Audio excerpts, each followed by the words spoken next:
Yo, yo, yo, yo, yo, yo, yo, yo, yo.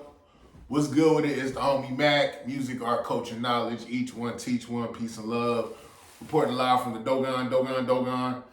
Yeah, real quick, man. This is an impromptu session of Mac Minutes.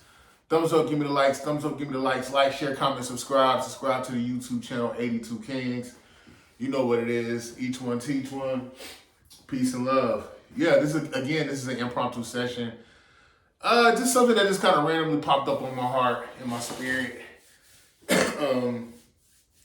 I've been thinking about the this current election cycle, and the only thing. Let me first preface it by saying this: I was raised Democrat. I've only voted Democrat, but I am leery of both parties. I'm leery of both parties, and I also would characterize myself as independent. I don't like when people say vote blue no matter who. So it's like you're a party loyalist. It's not even about who's effective for the job. It's gangbanging. Like, this is my side. This is my side. This is what it is. So real quick, this Mac Minute session will be entitled, "Are Democrats smarter than Republicans?" No. Are Republicans, scratch that. Are Republicans smarter than Democrats?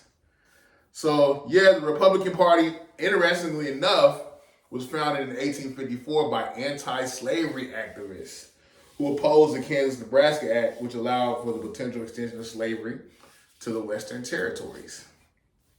The Republican Party is also the party that liberated ADOS, FBA, American Descendants of Slavery, Foundation of Black Americans, African Americans. I'm starting to hear the term now, American Africans. I like using the term ADOS/FBA, African Americans, Foundation of Black Americans, American Descendants of Slavery. That party is what freed the enslaved Africans. The enslaved, the Africans that were stolen here, chattel slavery, antebellum South. The Republican Party essentially liberated them. Some people say that it wasn't necessarily because they had this great humanity towards black people. More or less, they just wanted to cripple the South economically. But yeah, what else? Even the Republican Party actually gave a lot of black people political agency as far as letting them run for office and things of that nature. The Democratic Party was founded in 1792. It was founded by Thomas Jefferson and James Madison. It became the most popular political party until the 1820s. In the 1824 United States presidential election, it split into several factions, one of which became the modern Democratic Party. Isn't that interesting how there's a whole spectrum of political leanings, but now we just have two? But I guess the cream rises to the top, I guess, so they felt like there's one extreme and another. Maybe I shouldn't say extreme. There's one popular thought process in opposition or juxtaposed to a counter popular thought process. Hence, left and right, Republican, Democrat, left being Democrat, Republican being right. Right wing, left wing. Where did that actually come from? It actually came from during the French Revolution, when they would have assemblies or meetings, political meetings, political discourse, when they would have their gatherings. The people who were more liberal sat on the left side of the room. The people who were more conservative sat on the right side of the room. Hence, left and right. Radical left, conservative right. Hey, learn something. Be more specific. The terms left and right first appeared during the French Revolution of 1789, when members of the National Assembly divided into supporters of the Ancien regime to the president's right and supporters of the revolution to the left. So pretty much what I said. A little bit more concise though. African Americans, we largely have voted Democrat though, irrespective of the roots of the Republican Party, how it was a group of anti-slavery activists. I think the party definitely favored black people. And I use these terms black, African American interchangeably, but you know who I'm talking about. Shout out to everybody throughout the African diaspora, no disrespect. But somehow, I would say during the 1964 presidential election, Barry Goldwater actually was running on the Republican ticket. I want to say he was running against LBJ. Let's see.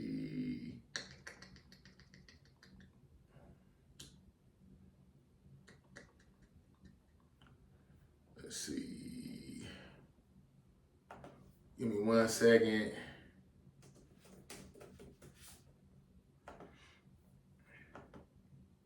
Yes, I was right. Barry Goldwater ran against Lyndon Baines Johnson for the presidential election in 1964. I would say this is what caused black people to abandon the Republican Party. The Republican Party, specifically Barry Goldwater, was anti-civil rights. Very, very vocal, pontificated his racism very direct. He was anti-civil rights. He felt like, Martin Luther King and all those Negroes were causing all this foolishness when all they really had to do was just work hard, even though we know there are so many draconian policies. And I would even say that the Republican Party is for small government intervention because they want to have the room to screw people over. Looking at, I'm hearing now that there's this push to, with the Department of Education, to defederalize it. So I guess it would be more state, local government that would oversee education. But my thing is, there's already a lot of disparities as far as funding in education, and I feel like if there's very little or no government intervention, it could become even more dire and ominous for our public schools. I think a lot of people want to change. They want to change the narrative, and by that saying, leaving the ugly parts of American history out. But my thing is, you need to learn. You can't have selective amnesia. We need to know the good and the bad. We need to know the thesis, the antithesis, and create a synthesis. And by that meaning, when I say create a synthesis, learn from the past. Learn from the past, make the present better. I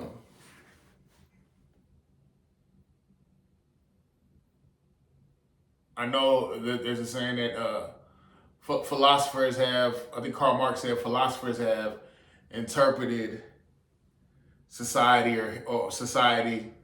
The philosophers have interpreted society. However, the point is to change it. So that's essentially what I'm saying. We need to learn from it instead of trying to dispose of it or sweep it under the rug. But yeah, so I know I can bounce around sometimes. My bad. But again, the essence of this Mac Minutes is the Republican Party more intelligent than the Democratic Party? Are Republicans more intelligent than Democrats? And I'm asking this question because I'm looking at this election cycle. I feel like the Democratic Party, they rode heavily on transgender rights, LGBTQ rights,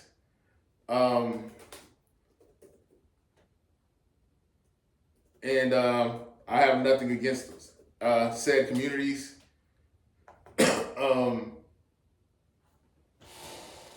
But I think people really care less about what you identify as when they feel like they're struggling when they feel like they're struggling financially. Some people feel like those issues exist in a vacuum when it comes to LGBTQ rights, specifically transgender. I feel like the Trump administration, the Trump's campaign or Republicans, I felt like they played on people's fears in the sense of the cost of living is going up, but you ain't got no money. I think I saw some Trump campaign that said Kamala is about they and them. Trump is about you. I think that was very much an implicit jab, if you will, at the policies that Kamala or the Democratic Party was trying to make. I don't want to say at the behest, but to the function or to the will of the LGBTQ community. So they pushed trans rights. I'm hearing Kamala was trying to advocate for tax dollars paying for transitional surgery for inmates. Whether it was true or not, the Republicans rather pushed that narrative, and it turned a lot of people off from the Democratic Party. I'm not paying for you to, sort out your sordid, and these aren't my thoughts, but this is what a lot of people are saying, your sordid sense of self, your, your body dysmorphia, if you will. I'm not funding that. I feel like if you want to deal with that, that's something that's cosmetic. And you need to pay with that with your own money. My tax dollars shouldn't. That's a pushback I heard. Again, LGBTQ rights, and I felt like they were really big. Democrats were really big on pushing. How do I say it? I feel like the Democratic Party put a lot. They stressed abortion rights.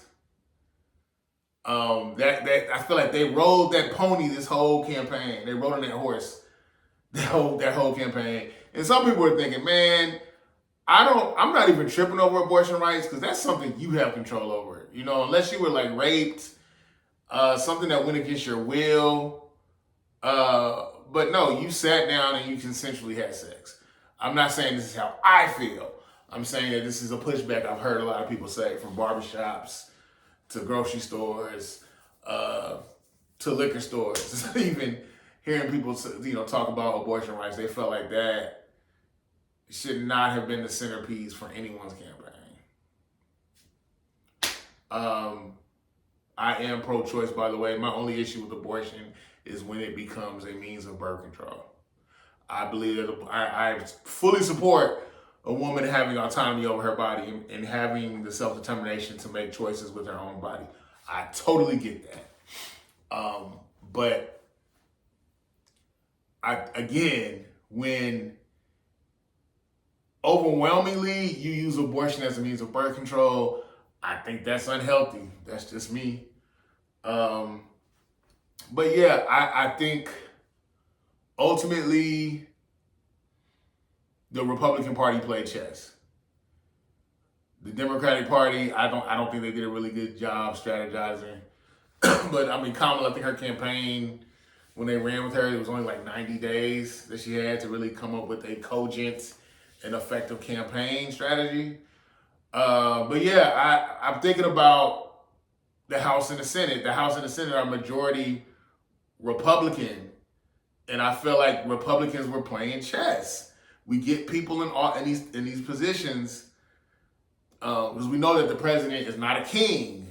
The president can get things vetoed. Yes, the president can make executive orders, but by and large, there's checks and balances. And I think that the Republicans, again, played chess and put people in political positions, Supreme Court, House and Senate, that would be in alignment with a Republican president, specifically Trump. I think Republicans push propaganda really well. Both parties do, but I would say especially Republican Party. I feel like Republicans are better at dark psychology, if you will. They're better at manipulating the masses, I feel. I feel like the Republican Party knows how to play to people's emotions. I would even say, by and large, the Republican Party has gotten people to vote against their own interests, but that's a whole nother conversation. Yeah, I'm just wondering, like, we're talking about Project 2025, things of that nature. A lot of people were upset. How could they have such a draconian, racist, sexist, hella misogynistic political infrastructure that they're pushing, policies that they're pushing.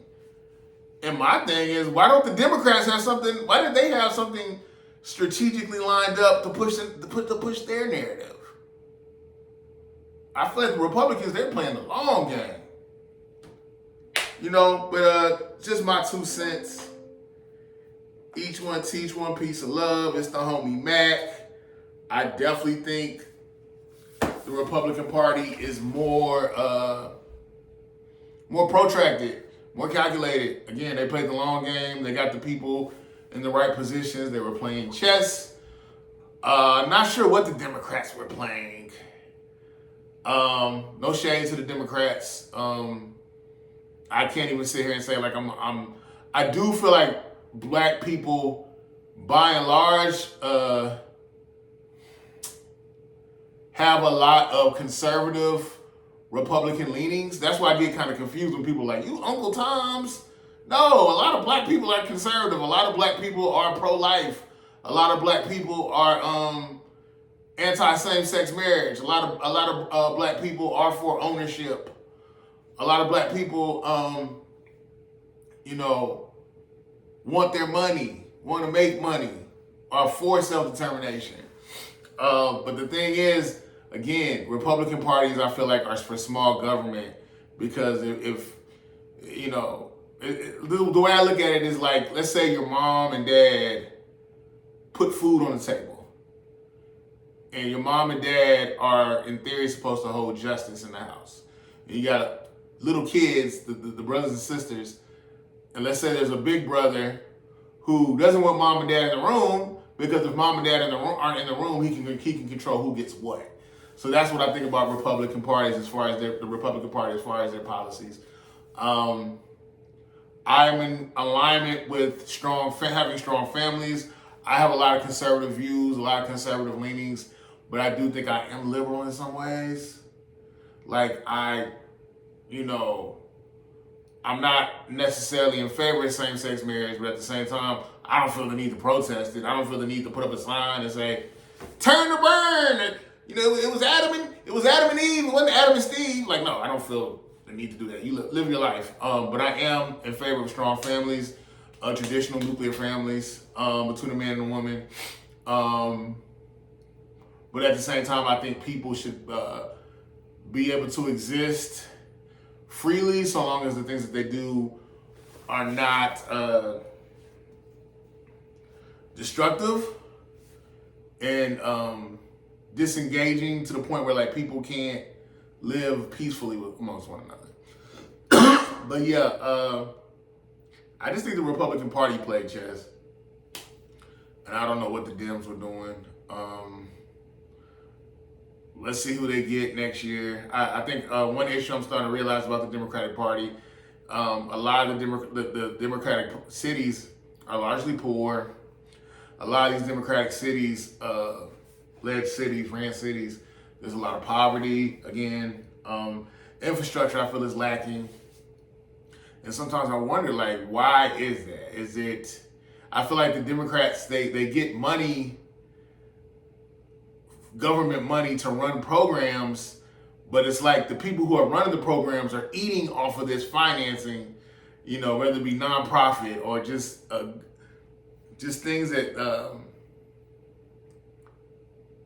positions that people get put in to oversee, people and set up policies. I feel like there's still a lot of lack and dysfunction in a lot of Democratic-led cities. That's not to say everything is perfect in Republican led cities. There's probably overwhelmingly more racism, among other things. But no, I feel like sometimes the Democrats cap off your potential. And when I say that, when you get it with the invention of the welfare state, with the invention of public assistance, things of that nature, you can only get those funds or those programs when you give up something. A lot of times you're capped on how much money you can make. And by that meaning, if you're on Section 8, your income has to be at a certain level. There are people who literally don't want to get jobs because they know their rent is going to change. So that's what I mean when I say they cap off your potential. You still want this money, right? You still want these programs, right? Well, you can't make X amount of dollars. So some people don't achieve. They stop. They get capped at their potential. And then I just think a lot of people, and this goes on both sides of the ballot. First of all, I think there's white supremacy on both sides of the ballot. No side is exempt from that. But in general, I just feel like a lot of Democrats, they're gonna lose money with Trump being a new incumbent. So maybe the positions they had, the financing they were getting, are gonna get cut off. So I'm not sure if it's necessarily from the goodness of their heart or they just know that their money train is about to get cut. But at the same time, you know, there isn't a whole lot of bipartisan stuff going on right now. Each party has an agenda. But I could be here all night, all morning. Each one teach, one peace and love, depending on when you watch it, all night, all morning. Each one teach, one peace and love. It's the homie Mac, man. Like my shirt, Ice Cube, the Predator. Signing out from the Dogon. I'm out.